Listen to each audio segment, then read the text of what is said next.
God, I think the name of the Lord, we are there. So I don't think it has happened by mistake. In addition to that, speaking to the plan, like I said, it didn't come in our multitudes.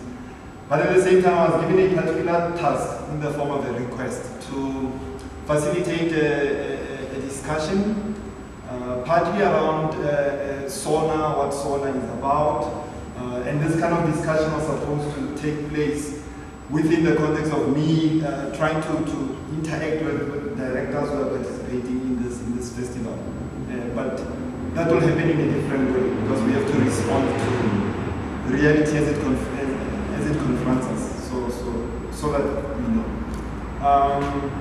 Now, as a way of changing the plan, I think that it's perhaps helpful as an introduction to allow space for the representatives of SONA to perhaps share with us what SONA is about for those of us who don't know, to contextualize it.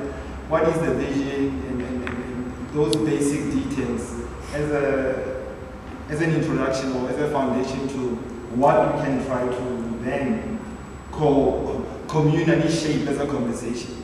So after that introduction, I guess then my task will be trying to engage with what will be shared with us by the representatives and then open it to the floor to then take the conversation forward so that this moment is not lost. Now the challenge, as I was telling Ronald, for example, outside, he was talking to me or asking me about what should we do.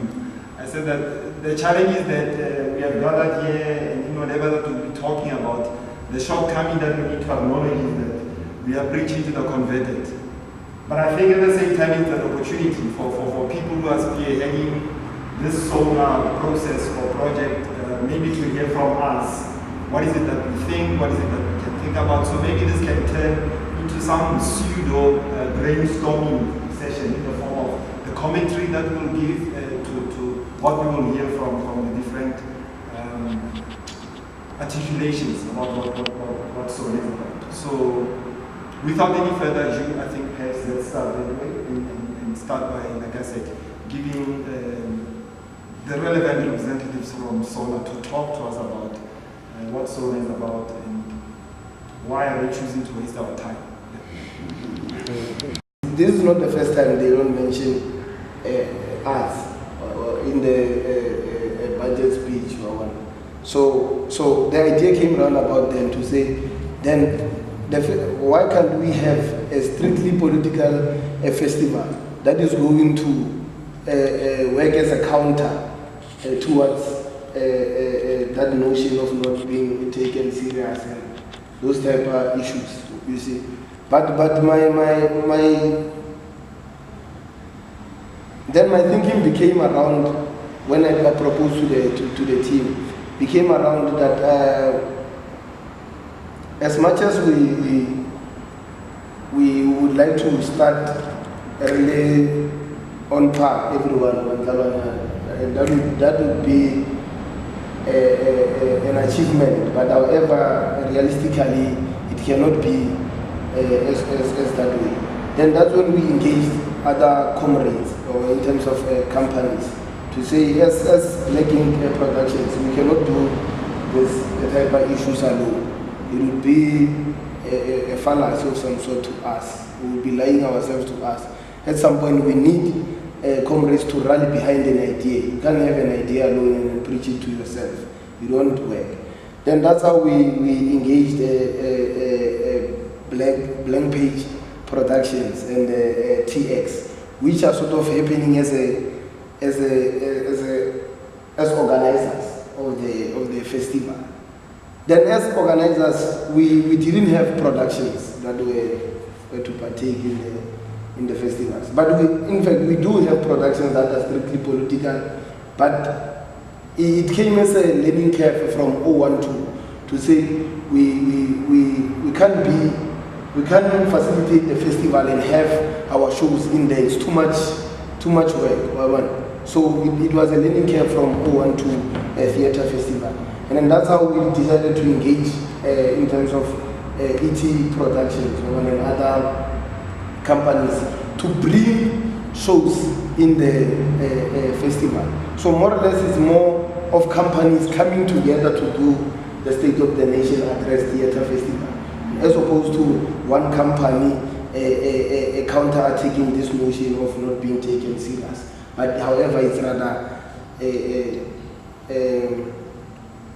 a lot of companies that are coming together to fight this notion.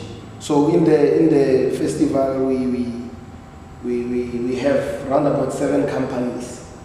So TX does stage services for State of the Nation Address Theatre Festival, and then BlankPage does a marketing, sales and FOH department, and SONA Black Ink becomes the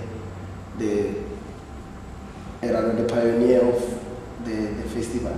And then ET Productions brings shows in Bogoto, which is producing Shiwele and other companies. So that's how the SONA came to life. But I would pass it to my comrades, maybe they can allude something that I've missed here. Sure, perfect. I think Ronald has explained everything in terms of the festival, understand? And then,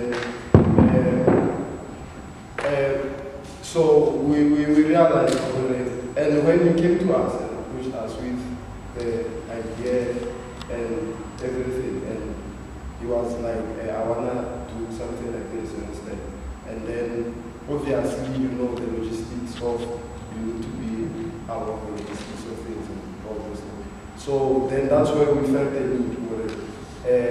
Instead of us, because this thing has been happening with people having ideas, but then at the end of the day they don't do anything.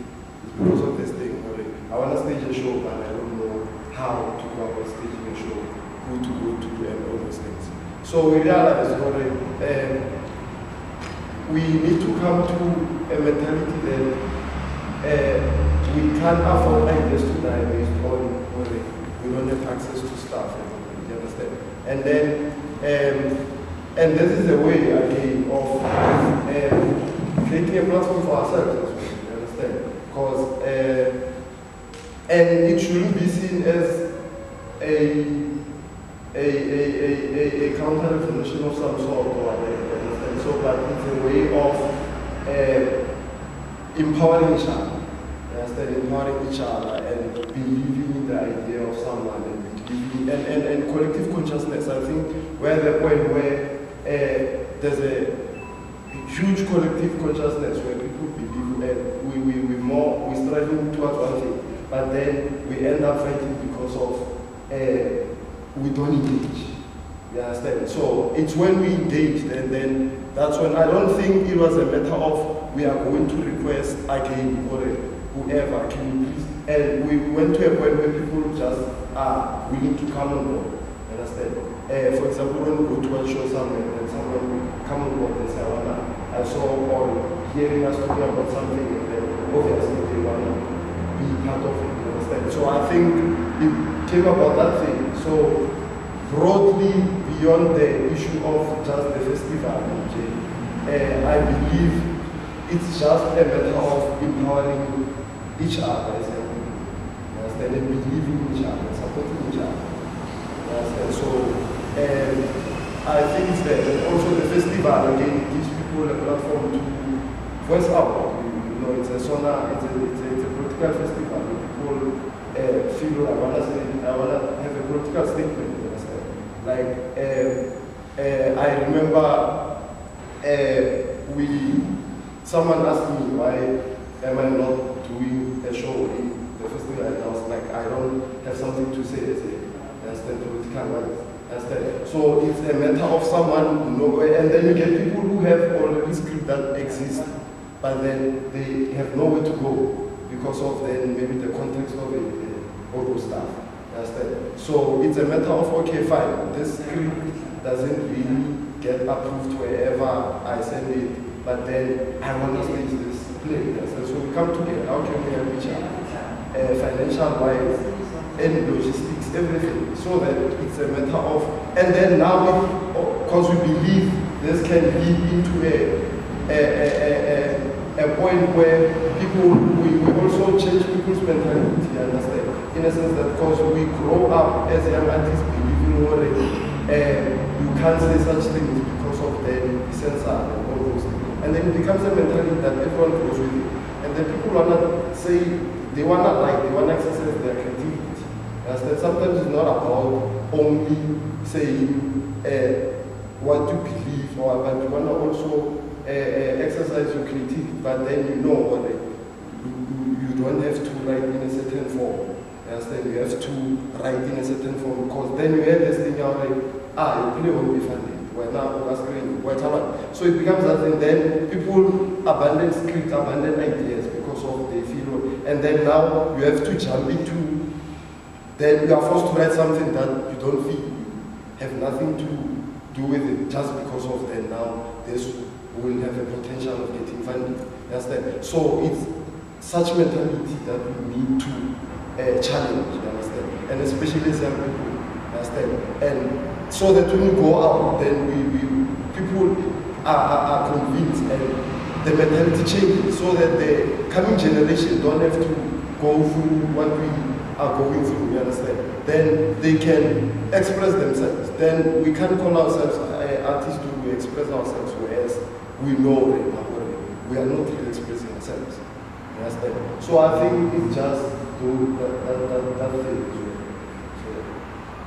Okay. I mean, thank you for the articulations about what SONA is about in terms of the rationale behind SONA, in terms of course, the background, the thing that gave the impetus for SONA to be what it is, or what it is trying to be. I mean, you are touching on some things that I would like to go back to, and maybe one that you are mentioning directly is this idea of coming up with a platform that will take the form of a festival that is a political festival, so to speak. I mean, I heard us use that particular term. And I think you tried to explain what you meant by a political festival. So my question is that apart from a festival that is mainly focused on giving space for works that are in content of a political nature, what else that is political that we are proposing as a festival regarding the politics that we are facing as a country, as young people perhaps? I think the statement, I think you might try to say it out, but politically besides place, I think we are saying to national theaters, like those ones who are gatekeeping, to say we really are tired of being treated that way. To say we can't get this because of we are not their cabal, or we are saying things about them, or those type of things. So this it's a statement to those who think we are nothing by them. When comrades are giving you funding, they make you feel like you need them. They make you feel like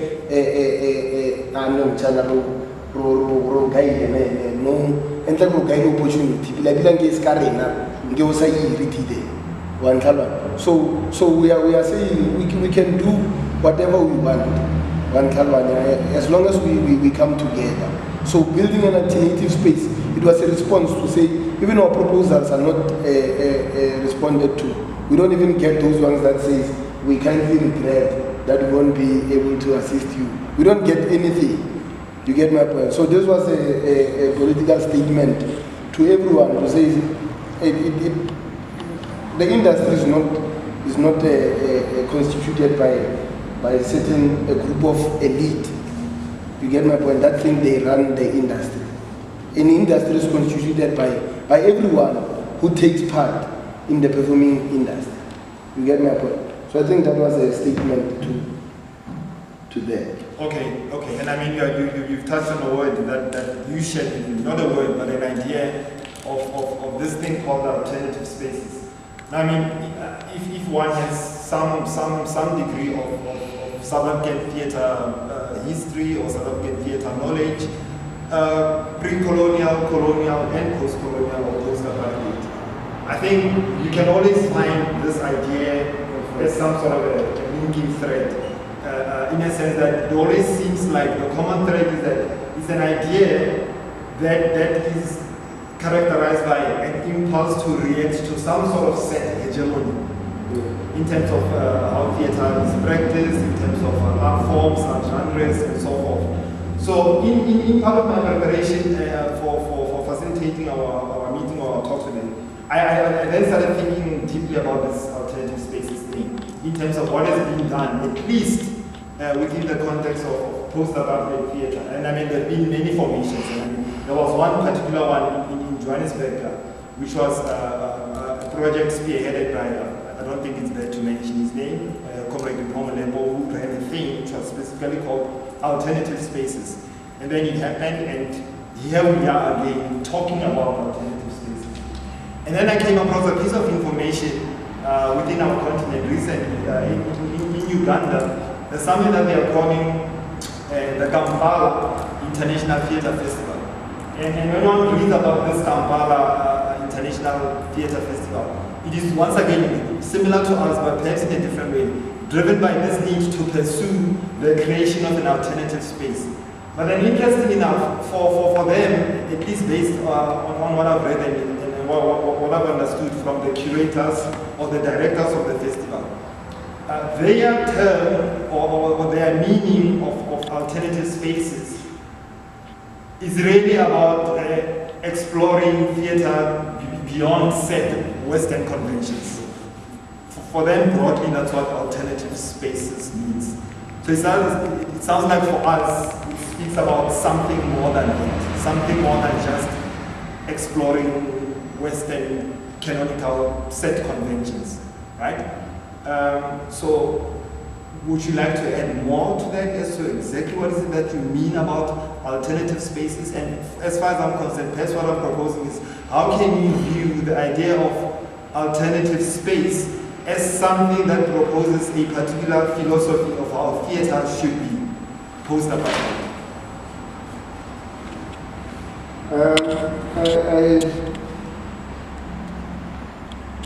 Well, will bring me to on the line if I'm out of the line. There's this issue of theatre of the truth that I always propose, you know, which seeks to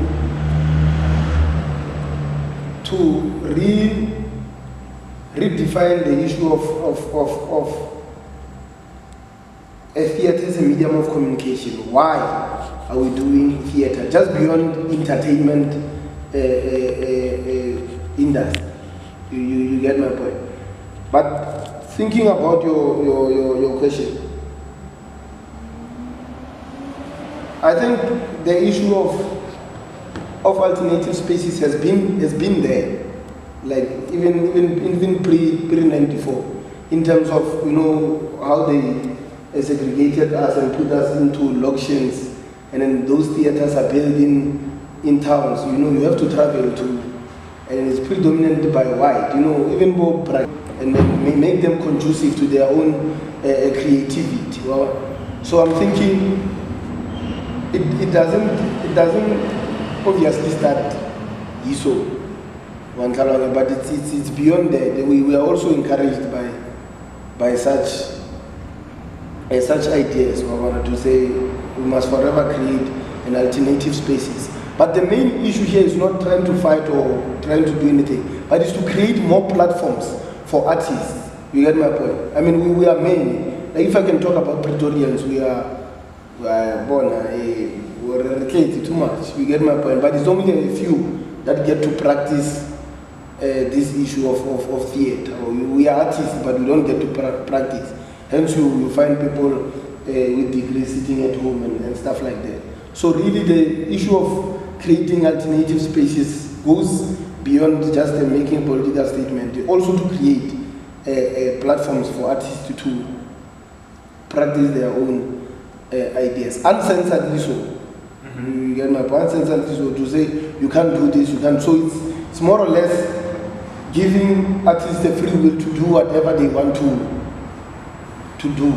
You get my point in terms of theatre, running away from how things are supposed to be done, what constitutes a show that sells a lot, you know, those type of. You get a statement like the show is not appealing. You get my appealing according to who? You would ask. You get my point. So we are preaching away those type of negativities to say we are. Hence, I'm saying we are redefining what it is thought of being a theatre. You get my point. How shows should look, how shows should be, and what shows should say. You get my point in terms of you know. Speaking of theatre of the truth, I think when I spoke to you, I was elaborating on this issue of not forgetting also the artistical things of how things are done. But we get to be artistic more and creative more and forget what we are supposed to say. I don't know if I'm making sense. So yeah, we get hyped up by this creativity. You know, we use a lot of symbols that also can contradict our work. But in this space we advocate for literary things. We are not saying you are not supposed to do other things, but we are saying do something that has a clear meaning as to what you want to say as a person. You get my point? We are not censoring you in that point of saying we know what you want to say, then say it like this. The only thing that we are more concerned about is the message behind your own play or rather creativity. I'm not sure if I've went astray. No, fair enough. It's an honest response, which is what's needed more than anything. Can I jump in?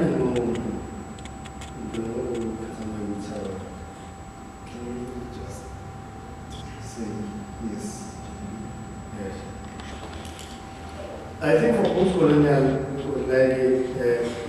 this alternative space after post-apartheid, it's because of after post-apartheid, the institutions of people that we have trusted with our craft, they tend to close the spaces and platforms for us. Now, when that happens, for instance, now myself, I don't want to do shows anymore. I think we have a meeting at December, I'm not even making money at shows. I'm making money about something else. You know. Now the craft that I have given myself to it for such a long time, it has destroyed me. But it didn't destroy me. I was not destroyed by the craft. I was destroyed by issue we were denied platforms. And then number two, it's how we are governed. Government there. I remember when I was doing a show called Long Way to Go. We premiered it for the and then the script was there. And when we were about to perform that play, a night before, we were summoned to the theatre to present to some delegates. And then after presenting, we were told that certain things we cannot say. You know, and the people that we were playing actually are people who are alive. They were disturbed by that. Why can't we tell the truth as it is? Why should this be censored? You know, now it's taking us back to the apartheid time. If we are being censored, especially as the youth. Because if you have a month as on June, which is the youth month, and then we are focusing on June 16, we are no longer telling stories that relate to history. That my child, I take my child to the theatre and say, learn from this. Some things have even lost their originality or the base more into one thing as a play or as a content as script, you know. So we are being censored anyway. So we are being taken back to that time, apartheid, you know. And then number three, as Ronald says, according to play best, according to who? You know. Now what happens is you get positions as the artistic directors or resident directors, which I had a problem with a long time ago. They change place. They no vision, it's diverted to something else. But with alternative space, I think where we are not censored, we are able to say things. So one of the questions that you put when it comes to such a space, SONA, it's what if a prominent person from the parliament and say, this is not what is happening, but it's according to them, not according to us. So we create these spaces because of we see the need based on what we are denying actually, or how we are being oppressed. You know, and oppression, I'm not talking about what we are denied space for ethics on its own. You know, ethics on its own, or working ethics on its own, it's a problem. You know, because of show up a shutdown based on what you went too much to this, or you didn't cover this, or higher audience. You know, and then with big institutions, then you ask yourself, why was no audience when we have a department in digital marketing? So why should me as a director should be concentrating on directing? But with this space, it's very clear. If we such an audience in these shows, BlankPage, I think, will account for that. You know, will ask how the next time when we do such a thing, that we need to go to this, so that the space can be more active. I mean, I get to know about TX through Facebook and inboxes from Tony Simpson. I didn't know him. You know, inboxes and say, and I think they're doing the same thing. You know, so for now, I see the need after post-apartheid, we are still in that same space, different faces, different power, different organization. Absolutely. But then, to pick up on what you are saying, also to try to touch on Ronald's articulation about alternative spaces. Maybe X can come in here based on his experience, at least given my knowledge of what your company has done and you yourself, the experience of having been engaged in sort of trying to run a festival and so forth. I'm wondering about, so SONA Theatre Festival, of course it's an idea for theatre festival that we are defining it. I'm curious to find out that since now we are identifying that this idea of alternative spaces has been existing for quite a long time, especially in South Africa, how are you modeling yourself? Or maybe I can ask, how different is this alternative space platform going to be from what has been before? Given that the issues that are occurring, that Ramon has touched on. Issues that we are running away from, issues that are making us push to come, to ensure that we come together to pursue this notion of an alternative space. So we are acknowledging that there have been past efforts pursuing the same idea. Now, given that exists, what is different about our take or our approach in ensuring and manifesting an alternative space platform, given what we are doing? But when we continue with the idea of alternative spaces, that's mainly because we've been denied a space to practice our craft. We've been writing proposals to the national theatres to be given an opportunity to produce work, and we told that we should wait till 2022, till 2023. And then we came with an idea, how then do we take our theatre to the people? We have the work in the townships, yes, but we have a venue where we could present our work, where it's user-friendly also for the craft to be presented. And that's when we came up with how then do we build a makeshift theatre that could travel anywhere, that we could dismantle and mendel so that we could perform shows to the people, whether it's in social movement, whether it's here, whether it's in Tembisa. That's when we came up with the idea of alternative space. But after that, we realized that our content, I cannot write plays and direct plays every month. And how then do we invite other creatives to come into the space to produce work? That's when we came up with festivals. And we realized that in Pretoria there's 012, the SONA Festival, etc. How then do we collaborate in creating a bigger platform and using alternative theatres or alternative spaces rather than us queuing to be given a space as a national artist. So us coming to this space was mainly to take theatre to the people and to continue practicing our craft rather than us waiting. I mean, if we could check here, or in Pretoria for that matter, how many directors who are graduates who have worked that they're in a waiting list to be given a platform at the National Theatre Center, which it might take forever, or they might even quit their career in the theatre to go pursue something else. So with us creating the spaces and these festivals, we're giving an opportunity to those also to come and practice at the end of the day.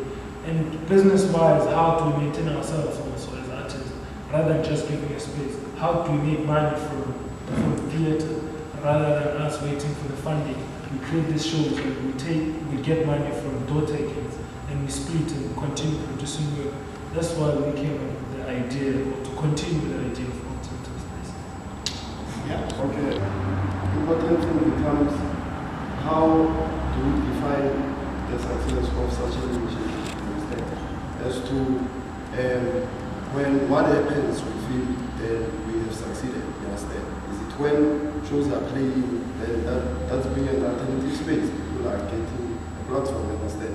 Or is it when then we have a huge building, when now we have sponsors and the businesses running the business? And then in that, I remember when we were speaking, because we constantly speak when we watch shows and stuff. I remember, I don't remember like another conversation, and then we spoke about something, then obviously with such things, things like funds becomes a problem, a huge one, understand? And then that's how then one of the things that can bring the downfall of such an initiative, understand? And I think that's where then we came together and established things like forums, you understand? We know we contribute a certain amount of money every month to the company, all those things, you understand? And then as to again, when such an initiative is happening, there's a certain percentage that goes to the forum, you understand? So then that's one of the things that we came about making sure that the movement, the initiative is sustainable. You understand? Because then we realized then funds become a huge problem, especially then, like now, then you don't have stage, you don't have this, but then things can happen. You understand? Then that's when we started establishing things like those farms. And then, obviously, there are certain policies again, as to what then, if then a show is produced under independent theatre making, and then no matter what it happens at schools or wherever, then we know that certain percentage. And then now the initiative doesn't only be about staging shows, but also about how do we also create opportunities for ourselves also. You understand? Whereas then we know already the success of, then that's why we realized already, as opposed to already, one company becomes the main driver of the initiative.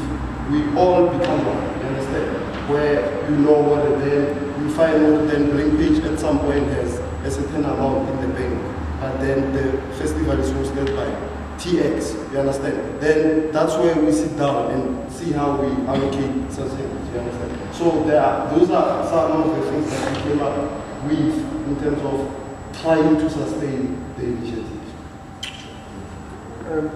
Leader, can I add? I think it was because of, there's a say that the hands that feeds you is you can't bite the hand that feeds you.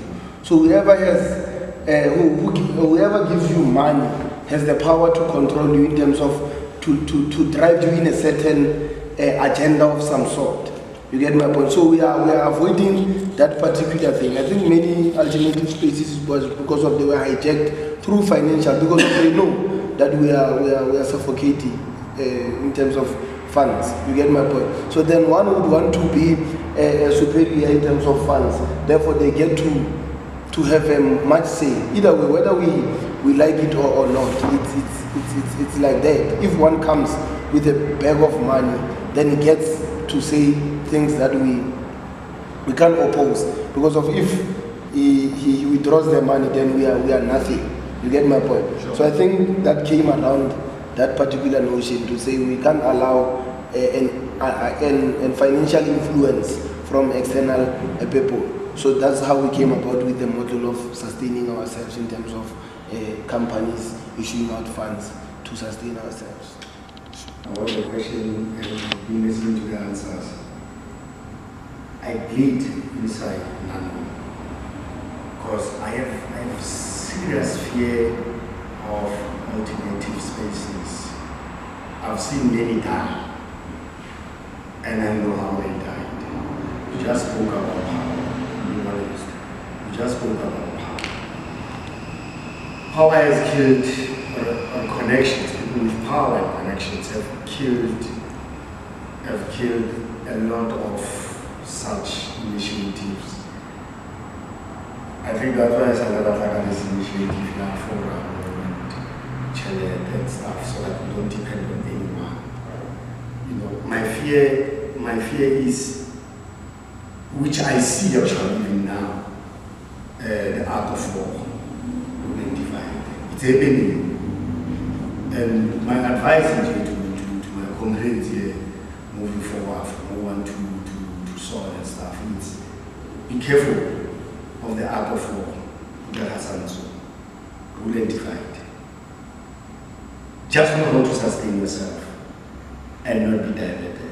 If one of you put it, the Google space into a platform.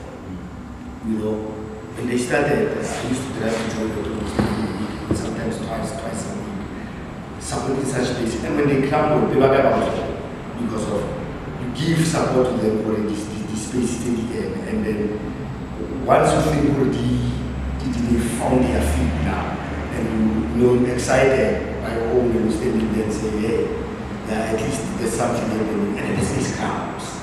And then the initiative will later come because of in Pretorian alone, for getting a space that can be sustained, it's going to be difficult.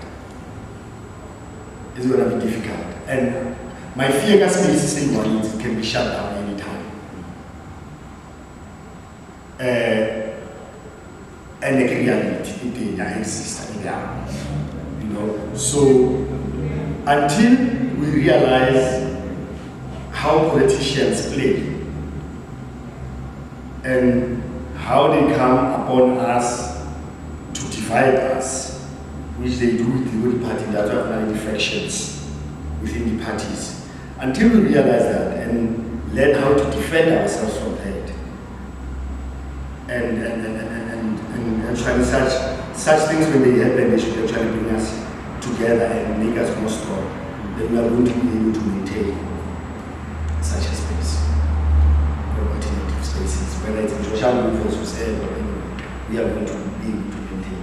But once we can allow any power to come upon and play in the center of us, dead.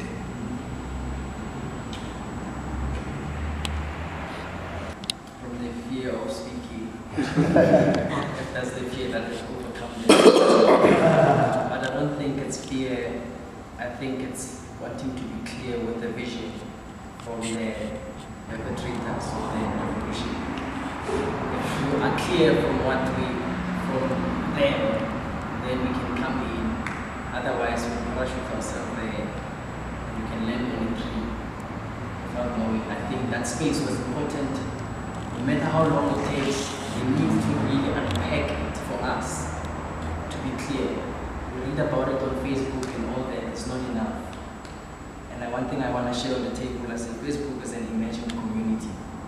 Once you make buzz there, make noise there, you think people understand. They don't. It's an imagined community, and it's going to be imagined community until it's there. Maybe that's coming. And that's going to save us. I wish it dies. My note before I leave, because I have a whole time that I ran away from, just to come to honor this time. Sure. And I say presence is key to everyone who's here. You know, even if someone's not going to say anything, but someone heard or took something with them home, people should really be compelled or feel like you have to say something.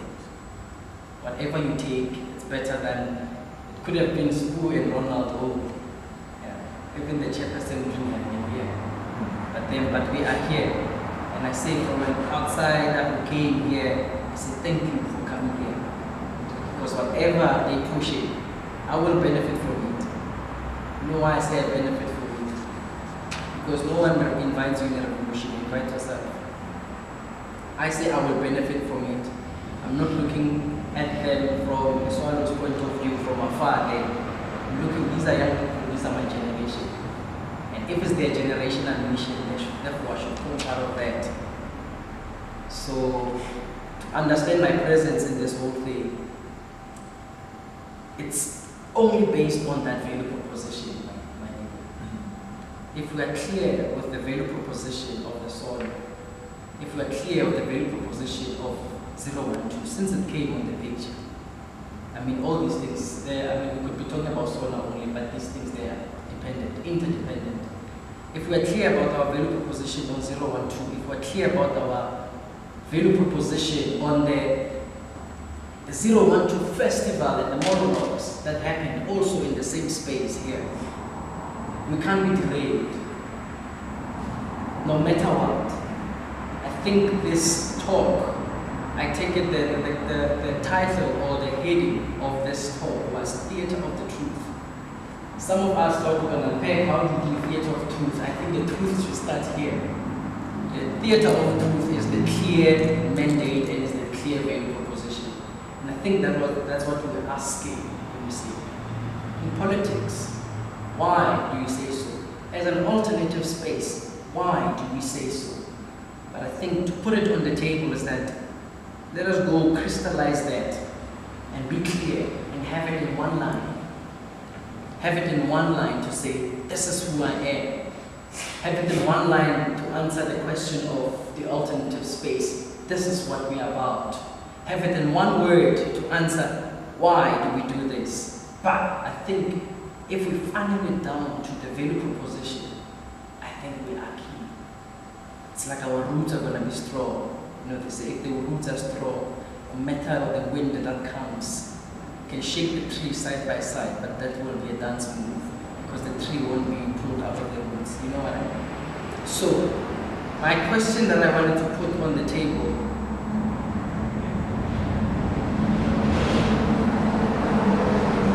I hope the digital age is not a problem because we pull out our phone while we're speaking. So it could be intimidating or feel like people are not here. We are present, myself, the director here, we're taking notes. So we're using our phone based on that. I said we must just be careful as creators, myself too, or as initiators of what I call prolific hunger. We become hungry for execution, space, hence that defines alternative. From what I was hearing today, what defines alternativeness is the prolific hunger. But now my question is, are we going to create based on prolific hunger or based on nation building? And I think Sbu was coming briefly there, say what determines the success of this festival at home? Is it the prolific success which so shows people executed what they had to execute? They were brilliant and all that. It is someone who will come who wants to fund this, and the fear of Mzidi comes. Power, whoever will come with the money will make us separate, as you said. Or is it an alternative space that is what we call a disruptive model?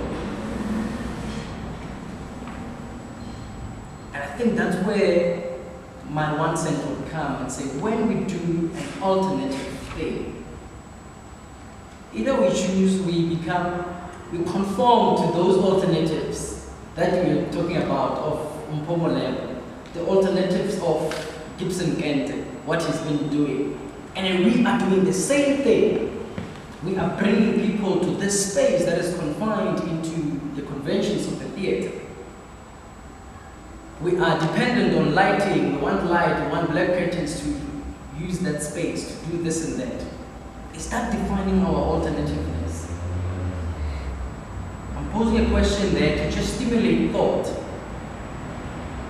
Or alternatively, are we going different way to say, now this is what we call a disruptive model. And when the model is disruptive, it's like Uber, what it's doing to the meter taxis. It's like Uber, what it's doing to the taxi drivers. It is bringing efficiency. It is bringing time management. It is bringing everything that just we had, the struggle of the taxi. It's reducing all that. So we coming about alternative space. Are we looking at those things? Or we are answering the issue of prolific hunger? If I make myself clear. But if we will take these models like the Airbnbs, there's what we call Airbnb now. There's a B&B that lives on air. People are creating virtual spaces now. But we as creators, we are confined into a building. PPC is our temple. They have to build something for us to be there. Is that seen as alternative still in this age? My 1 cent is that let's think about a disruptive model moving on. But I preach and I praise and I love what we're doing at this moment, this space for people to, but I still sense prolific hunger. Because from taking from X, he says, we applied there and there, we were denied. Responding from a denier, that it means you want to fulfill that as well, that prolific hunger. But comrades, I said that is not enough for our revolution. We can create, we can write, we can this. Those places, they are there. Those places that are coming to play here, they are there and are already created. Whatever alternative we're bringing, it's already here. I think what Kali was posing was a alternative. What do we really need? And I say my answer to that, it's what we are going to work on, moving on now. The disruptive model. To say if it takes us to function virtually, we will do so. If it takes us to make it better for our patrons, we will do so. But now we are making it better for the practitioners. But to sustain that forum and everything, we need door takings. We can't rely on Facebook, which is an imagined community as well.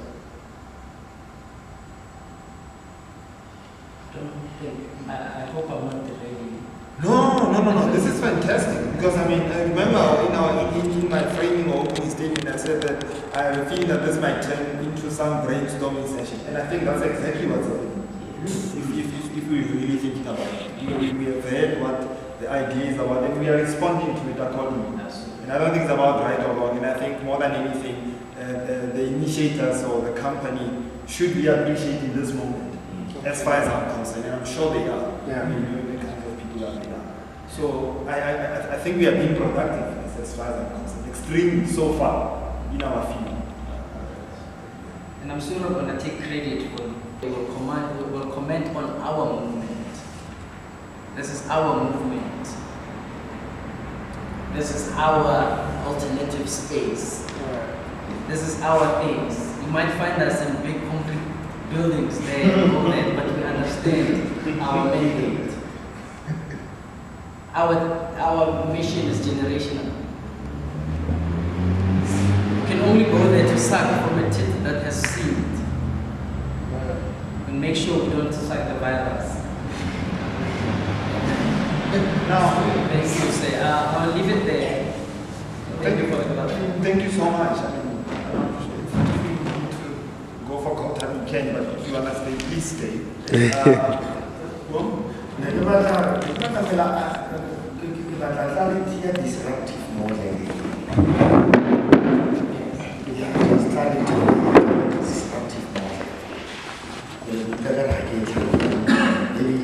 Maybe I switched off or I'm too slow to understand. I just need a bit of clarity on disruptive model.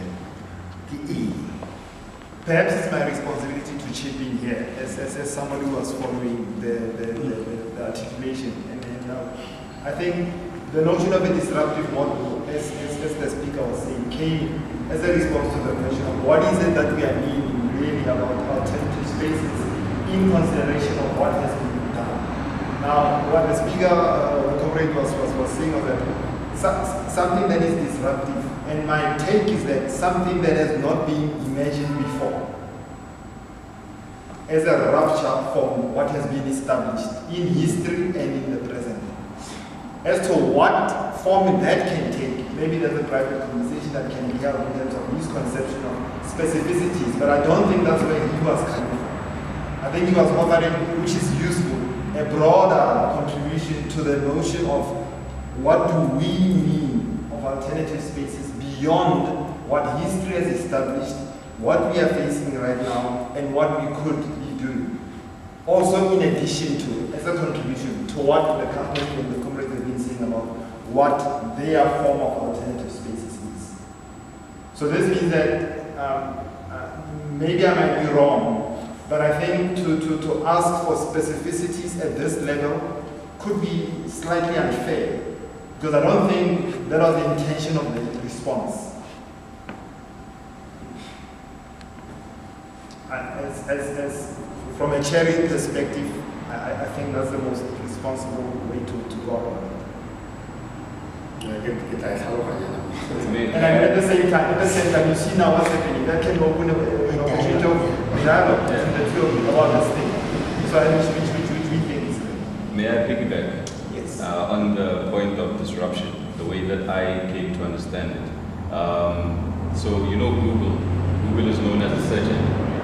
It's known for being prolific in the web space, correct? But now they're working at opening a bank. Now, Google's profile is big enough that they can convince a great number of people to subscribe to that bank, right? But that is a threat to the already established existing banks, right? So your Barclays, Standard Bank, and all these guys. When Google enters that space, they're a big enough player to actually shift, disrupt their current position. I don't know if I'm making sense, right? So for them to come into that industry and revolutionize it, they're disrupting what is already happening within that space. And I think from the context of the conversation we're having, we need to ask ourselves, so how has theatre been done, right? And what have spaces looked like up until where we are right now? And now, by offering this conception of an alternative space, what is it that we are bringing that is new to the table? How are we disrupting the model, as opposed to just regurgitating what's already been done, right? So trying to recreate those concrete buildings in other spaces and calling it alternative spaces. So how are we disrupting the current notion of how theatre is actually done? I don't know. Thank you, Charlie, for that. Because I mean, I think what the SONA team is doing is to initiate something, and like it's happening, we are responding to that. And if they maybe initiated something, they will respond to our response to their initiation. And so the conversation continues, so that we don't get into a workshop mode of coming up with solutions now. For me, I don't think that will be productive for this conversation. I feel strongly about that. But for us to just tease things, and where there are misunderstandings, offer understandings based on what we understand from an individual perspective.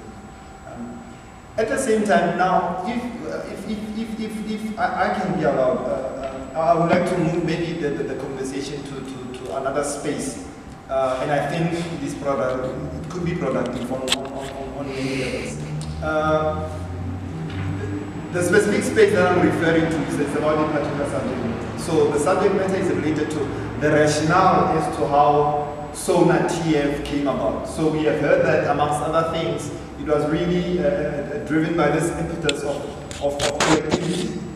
We can't operate in pockets anymore. We need to come together.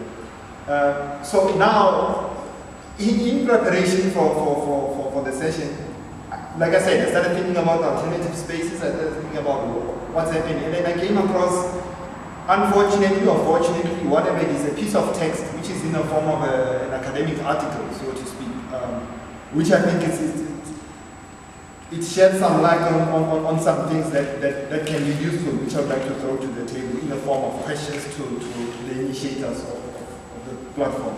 So the title, I think it's worth mentioning, so that maybe can contextualize my line of questioning.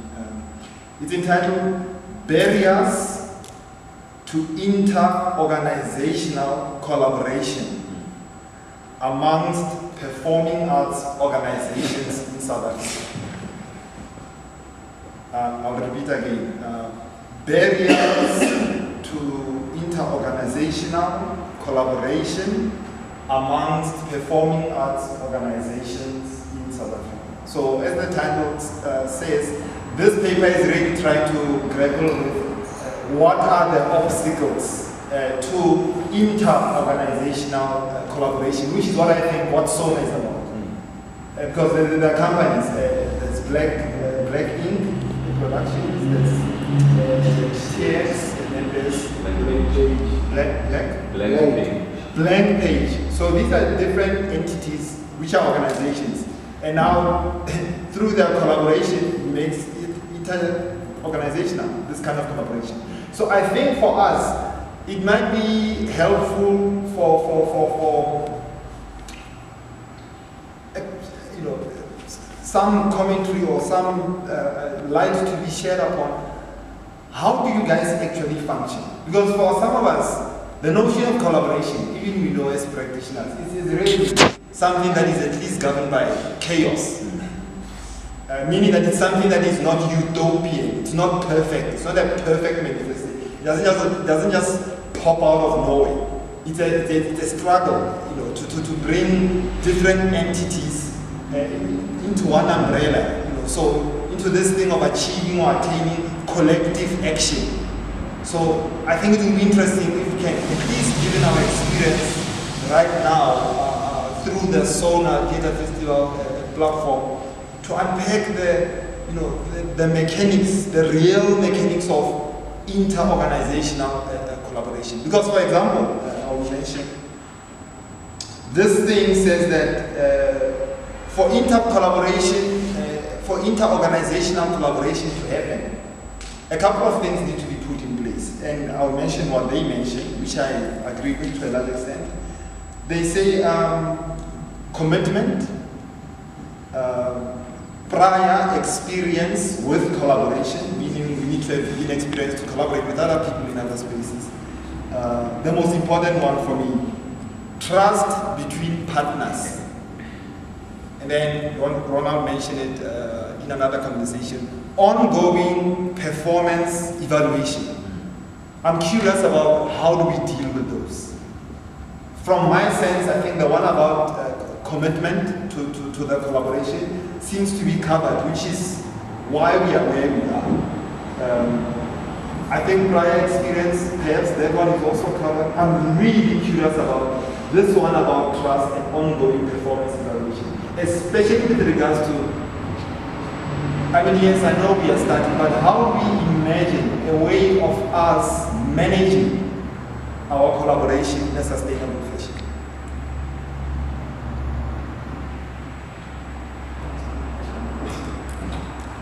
Okay.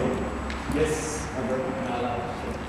Well, you are out, so yes, it's fine. Yes, Gabriel. Quickly touching on the notion of the barriers, I need to start first on the article says very nice, barriers in the inter-organizational collaboration. And I'm seeing just the light of distraction when it comes to our titling ourselves, and I think I can open it to the table that they also allude and elaborate on that as to why are we independent theatre makers. Questioning that myself is, and I'm still on the article, so the barrier. Questioning the independence. The word independence, like it started with 50 countries when we were independent. But when we were the first one in Africa, it meant that until it got a problem, and when we preached independence at that time, we became counter-revolutionary because of the imperial system. Yes. So today, that name, I don't think it has been hybridized or diluted. It's still rigid like that. When someone comes and say independent, it comes across as that. And this is from speaking from an audience point of view outside, and reading outside, to say that doesn't only make me run to this place to say, here I am, can we do this work? Here we collaborate. But now hearing the barrier with inter, I think the word inter is key to me in that article, to say, what are the possibilities to transform ourselves into that space, to say today we are interdependent. And I know that what we could be running away from interdependency, to say there's still a way of dependence, we're dependent from other people. And we don't want to do that because of the gatekeeping of those systems. We want to be alien with them and then we're out of that. But I think when we preach inter, as an organization, I feel formed. You are not going anywhere. And I think what we're trying to do, we're trying to be frank about everything that we do. You get my point? And in terms of acknowledging our own faults as individuals, to say, this is where I'm lacking, and I know that I'm lacking somewhere. But there's something that someone has. You get my point? That I think we are acknowledging that fact, that we are different in our own way, and then we might be complete together because of we don't have same skills, we don't have same qualities, we don't have same like other things. You get my point? So in acknowledging that fact that there's a need for this, and then we need each other. You get my point? It's not a matter of, there's big-headed people. But once we acknowledge that there's no need for you to become a big-headed if you don't have this. And it brings me back to one, if you say you become in a group, you trust yourself that you are going to contribute towards this particular group. If I'm not going to contribute, then there's no need for me to be in this particular group. You get my point? And we become frank about it. So even if I have the same skill of writing a play, even Sbu has the same skill of writing a play, but what is it that I have in writing a play that he doesn't have? You get my point? Even if we have the same, so I think we even go an extra mile as trying to equip ourselves, you get my point, for what we don't have. I don't know if I'm making myself. I'm following you 100%. So you get my point. We even go, so there's a constant interrogation of some sort of introspection of our own vision. You get my point, as to independence. So there's always a constant interrogation. Hence why we go an extra mile as to we might need this in future. Then how are we going to help one another, help each other get this particular need? Mm-hmm. So there's always an extra mile for one to go, an extra mile to say, there's a need for such thing.